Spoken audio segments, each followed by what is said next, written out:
Good afternoon, THS. This is Jason with your afternoon announcements.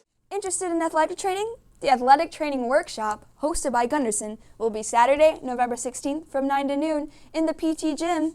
For more information, talk to Lindley, the athletic trainer, after school. Cost is $20. Join us for our FCCLA meeting on Tuesday, November 12th at 7:30 a.m. in room 245. We need to elect officers. Bring a friend.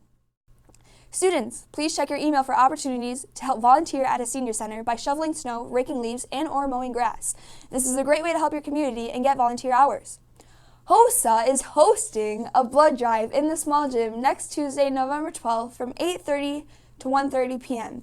You have to be at least 16 to donate and must bring a valid ID to your appointment. Sign up to donate by talking to a HOSA member, stopping by Miss Sanjari's room at 2:45, or going online. Attention GSA members, our next meeting will be Tuesday, November 14th after school from 3:30 to 4:30 p.m. This has been Jason with your afternoon announcements.